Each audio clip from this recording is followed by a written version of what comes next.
Hi, and welcome to the Fortinus Events Global Podcast Series, where we bring together exceptional leaders who are shaping the future of finance, operations, and business transformation across the world. And I'm your host, Rashika, and today we are joined by Joanne Tsung, the Director of Finance Controlling APAC MEA and Director GSSC KL from Electrolux. It's an experienced finance leader with a strong background in finance controlling, shared services, organizational transformation, and business partnering. Joanne, it's great to have you with us today. To start off, could you please briefly introduce yourself and share more about your professional journey and current growth? Okay, sure.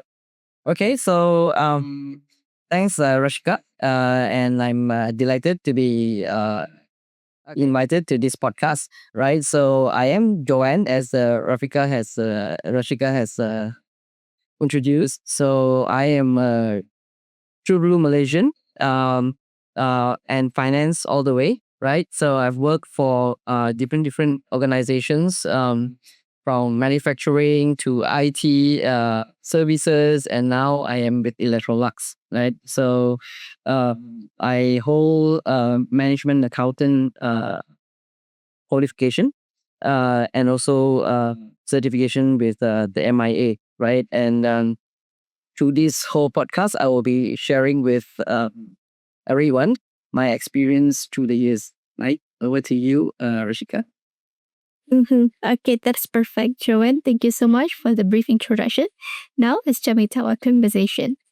So, okay, Joanne, first thing first, you have worked across finance controlling, shared services, and transformation role over the years, like you mentioned before.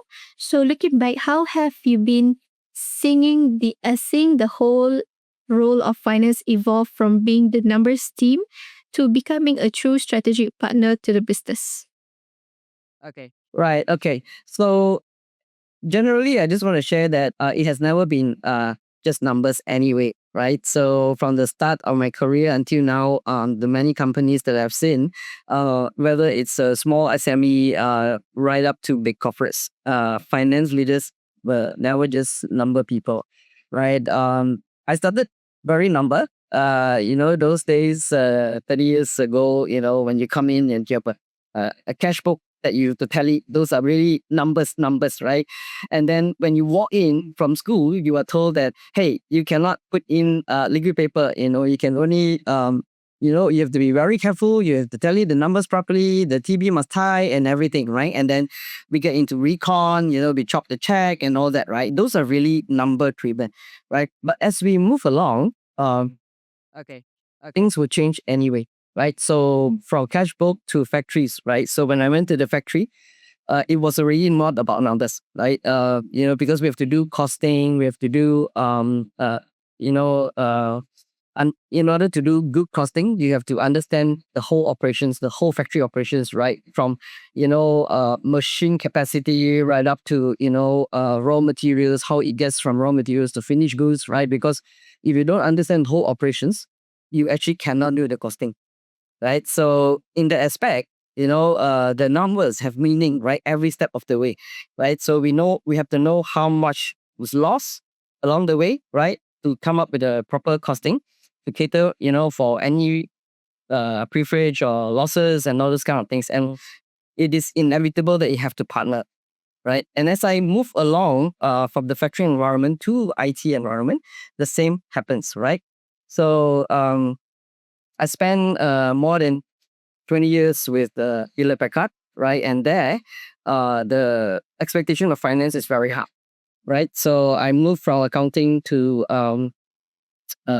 business support, business partnership, right? From a country and then to region and then, to the very big Hewlett Packard center in Cyberjaya, right? And all through these 20 over years with Hewlett Packard, it's never about just numbers, right? So it's always,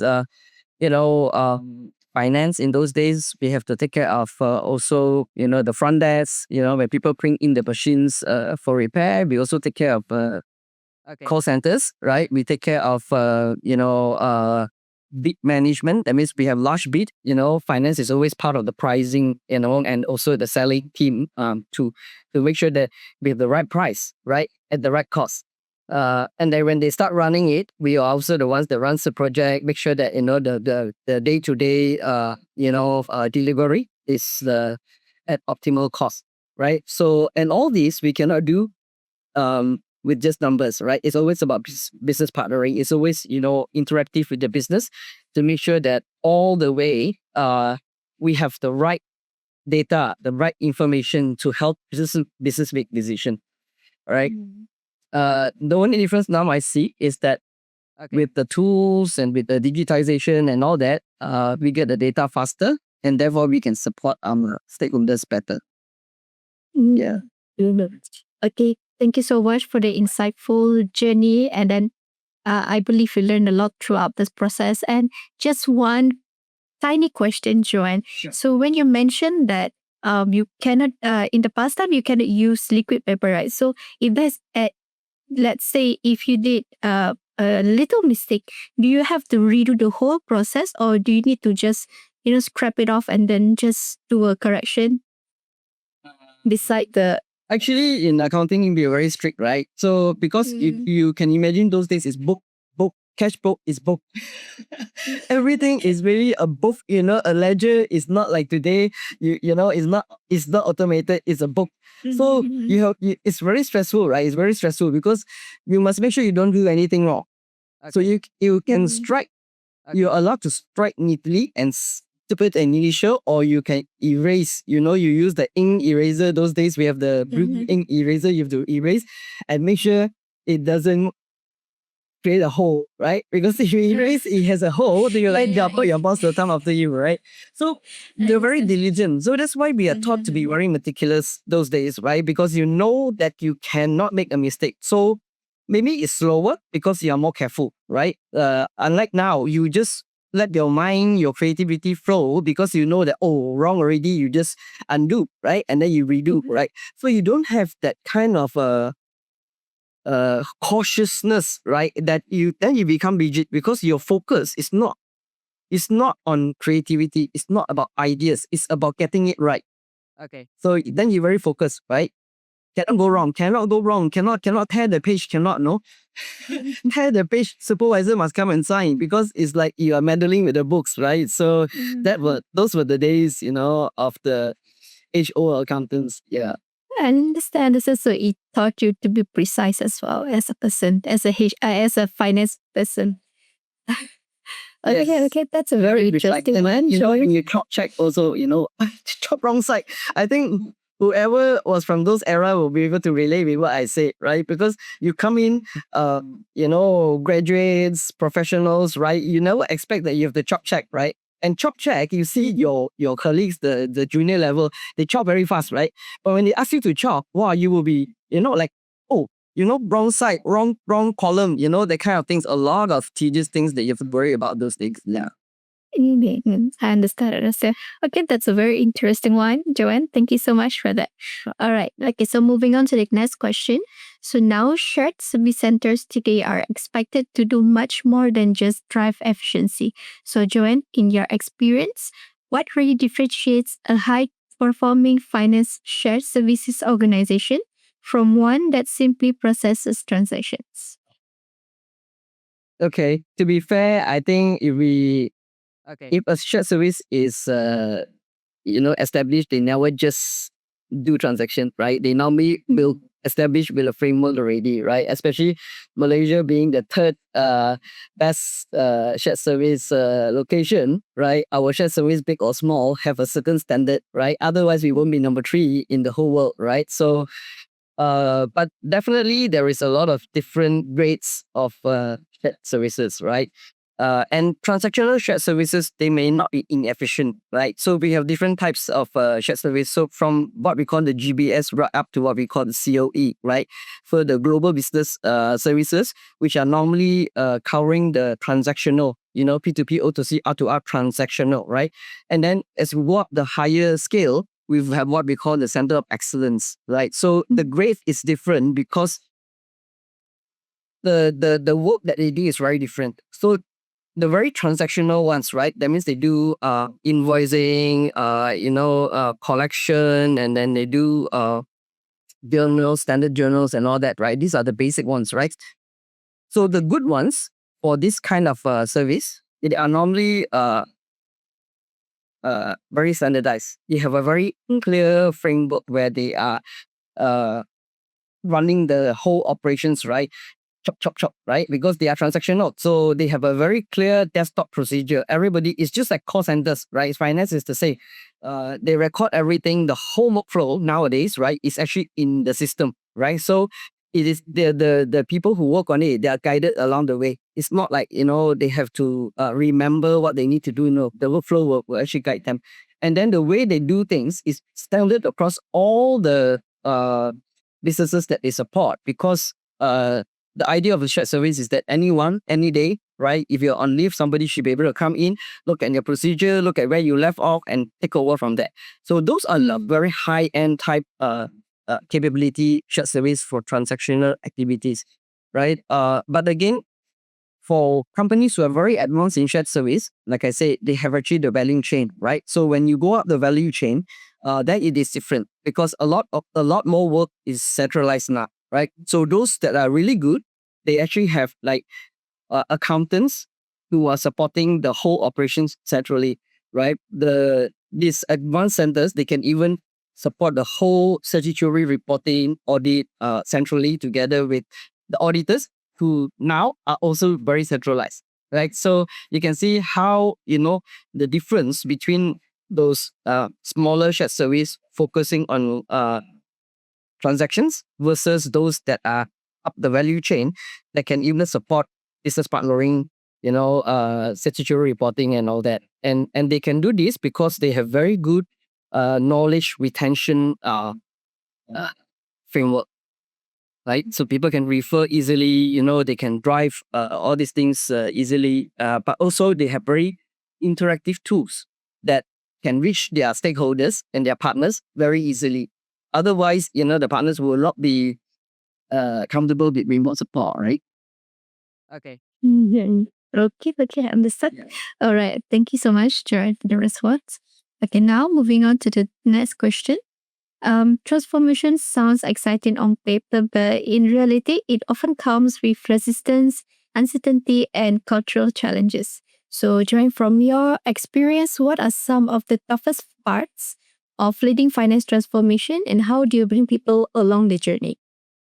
Okay. So there are few types of transformation, depends, right? So and transformation is definitely an area that I love most, right? And I think is the most exciting in any kind of accounting or finance career, right? Because that is where you get to use your brain the most, right? So transformation in an organization that is already well organized and very much ahead, right? So if I talk about transformation in HP when I was there, right? We have a lot of mergers, acquisitions, divestitures, right? So from the time I joined to the time I left, I've seen all these merger, acquisitions, and transformation. The way that it's done in this kind of environment is very easy. Why? Because they actually have consultants that will actually be with you. They have very organized ways of working, where they actually have like clean rooms and things like that, where they bring people together, right, to strategize and then to plan and then to execute, right, together with the consultant. So all the way they have what they call the step plan. So because of the step plan, transformation becomes very easy. So and when I was there, I never thought that transformation could be challenging, because everything is so organized from the top, right? Corporate actually drives it, and then you just have to follow. You have templates to follow, you have guidance from consultants and all that. This kind of transformation is really easy because the direction is clear, the communication is clear, right? You just have to execute, right? So I learned all these things for many, many years in Hewlett Packard. And then I had this company, WPP, that came to me and said, Joanne, do you want to explore your expertise? Do you want to join our company to see if you can turn around a shared service, right? So at that time, when I joined, I found it very interesting, right? Because in WPP, their shared service is not similar to all the shared service in the companies that I've seen. right? Theirs is like a business by itself. So when I joined, that's why my title at the time when I joined was actually managing director, because they expect me to run it like a business. So WPP is a media company. It's the largest media company at that time, right?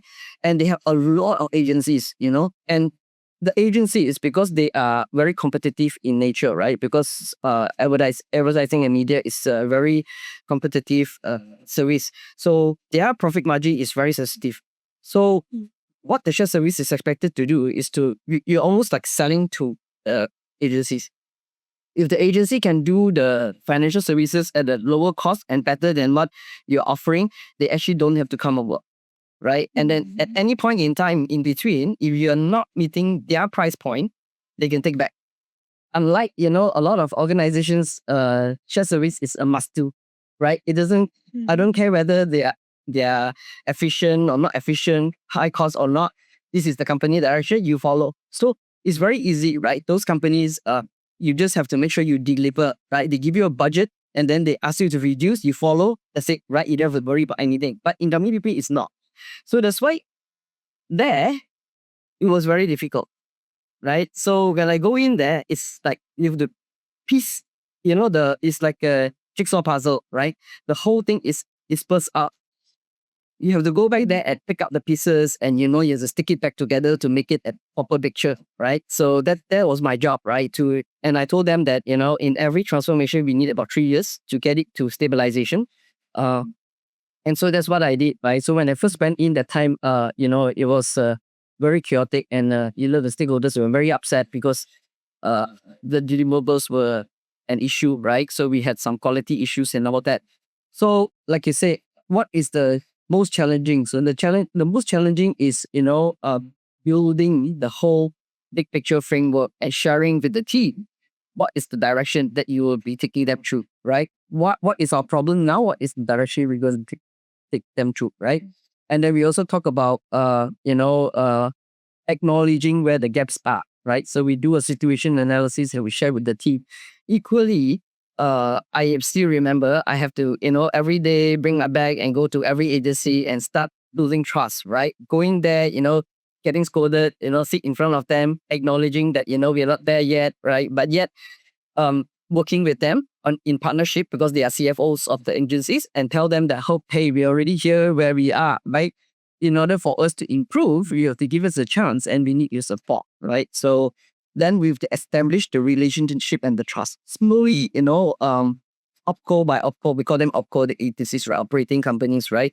We establish the relationship and the trust, and then we start working together, building KPIs, help getting the business teams to come and train our shared service people, help them understand the business better, right?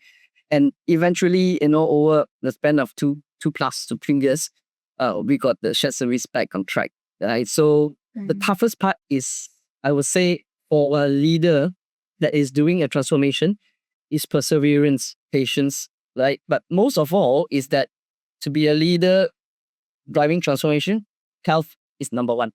So if you ask me, right, what is most important is health. Why? Because it's not for the faint at heart, right? It's a very challenging task to do transformation, right? You have to have grit, right? People talk about grit a lot, right? Because you really have to be very persistent. You have to push through, you have to have the drive, you have to have the energy. Because everybody is looking at you, whether it is your stakeholders or your team, they always eyes on you, right? And so you must always, be very alert, think, ahead, right? Strategize and have the energy to drive.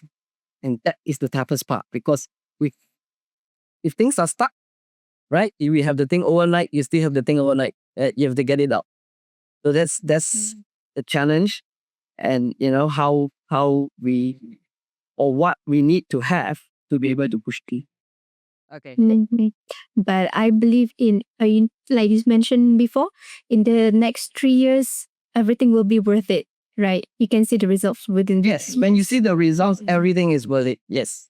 And that's what keeps you going every time, right? So one after another. And, once you get into that mode, if the person is high energy, high adrenaline, they will go back for a new one.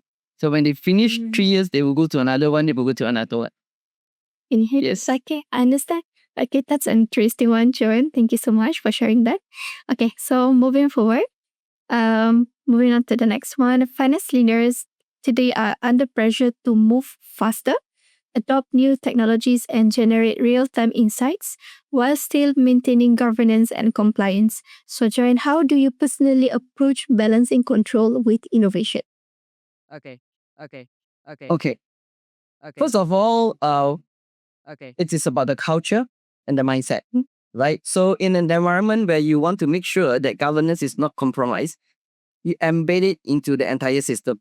So, for example, for us, right, when we talk about creativity and innovation, we always talk about presenting the invention or the innovation with the governance embedded. So we have what we call a program called Suggest and Win at Electrolux here in Kuala Lumpur for the shared service, right? And every time when they suggest something, right, when they propose, when we do the review and the assessment, there are always these components that you must have.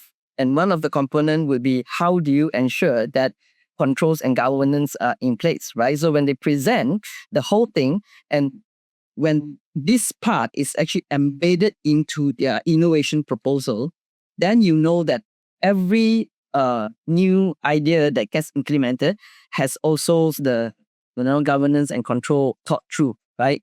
But of course, the other thing is that is important is also having sponsors and communities that actually support innovation, right? So we normally will have community made up of finance, IT, HR, legal, right? And also what we call the GPOs, the global process owners. So when we have run projects, innovation or any initiative, continuous improvement, we will have these people as a community to support these kind of initiatives, right? So that when something is ready for testing, we look at it from all angles, right? So especially when you have initiatives that will touch external parties, right?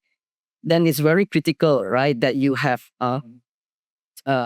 legal opinion, right? So if let's say you're coming up with a sales or payment gateway, right, you must make sure that, of course, IT is always there, right? But you must also make sure, legal is there, to make sure that whatever you're doing is according to local regulatory requirements or, the PDPA and all those kind of things, right?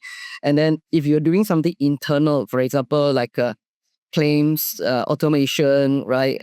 Travel approvals and things like that. When you are implementing, you must make sure that HR is there, right? Because all these things are interrelated. So in order to be successful in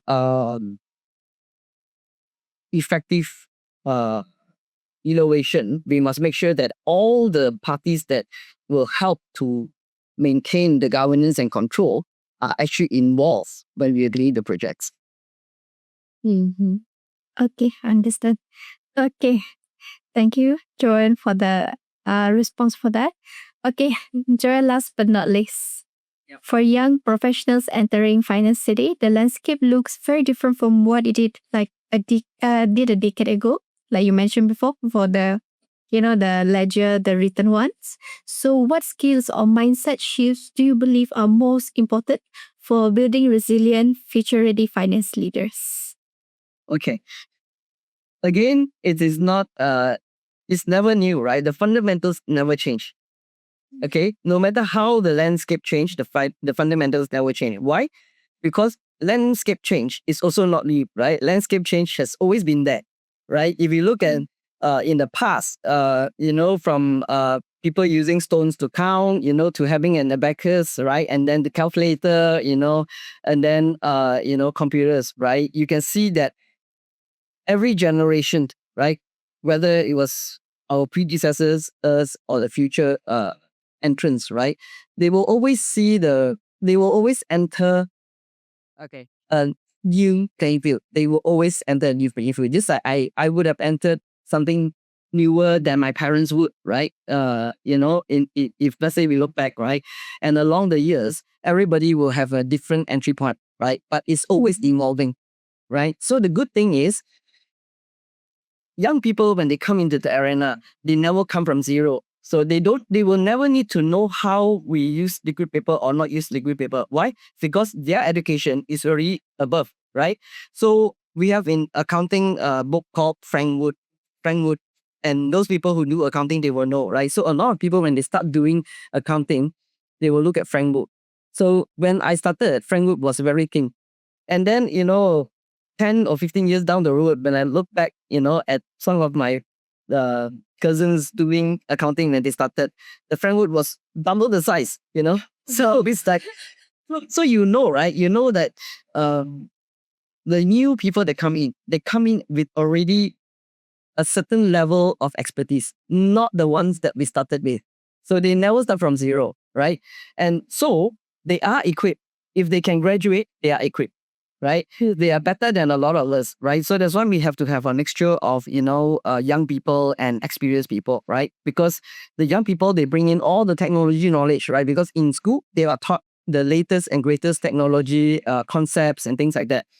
Whereas the more experienced people, they will use the experience to blend in with the younger people, right? So when younger people enter the organization, it's no different from how we used to enter in the past. They just have to have confidence, right? But most importantly, for young people is to remember that it is not the technical know-how that brings them far, right? It's the people part of it, right? The EQ, right? The social that will bring them back. More and more so, right? Because in the past, we can still do the transactional tasks as a start. But now, when they hit the ground running, they are managing machines. Okay. Right? You can talk about, like, say, 3 to 5 years from now, most companies, when you walk in, you are actually managing machines, not people, right? So then what they need to develop is really the human skills, right? They must know how to interact with people. They must learn to listen, to understand, right? And then they must learn to be more interactive, because a lot of them, when they grow up now, even at home, they are upstairs or in their room, right? When they want something from their mom, they actually text, "Mom, I need this," but it's actually in WhatsApp or in Instagram or whatever, not right. It's they're highly well versed with technology. But how about the human side of it? Like, so we always say that in order to excel in the future, right, it is more the human intelligence than the algorithm, right? Knowing what human wants, because we will be working with machines, but delivering still to human. But that is what they should be focusing on. Yes, yes. Okay, so human interaction is very, very crucial in our daily lives. Yes. It doesn't matter if we have AIs, all those new technologies, but we still need that human interaction to make things, you know, worse as it is. Yes. No, because at the end of the day, we must remember whatever we are doing is for human, right? That's why we keep evolving, because we want a better life, right? We try to make life easier and better for human beings. So it's always about human beings, right? Understanding the machine, leveraging it to deliver for human. That is the important, takeaway for everyone. Yeah. And said, I agree. I agree about that. Okay, Joanne, thank you so much for joining us today and for sharing your valuable insights and experience. I learned a lot from you, and it's my pleasure to have you here today. So, everyone, we're excited to share that Joanne, she will be speaking at the CFO and Finance Leader Summit Malaysia 2026, taking place on 11 June 2026 in KL. So, Joanne, do you have anything else to say? Oh, yes, definitely. I look forward to meeting everyone at the event. See you there. Okay, yes, I'm sure everyone is looking forward to. And to everyone, if you'd like to hear more insights from Joanne and connect with leading finance professionals, be sure to join us at the summit. Thank you so much again, Joanne, for joining us today, and see you at the summit. Bye bye, everyone. Okay. Bye bye.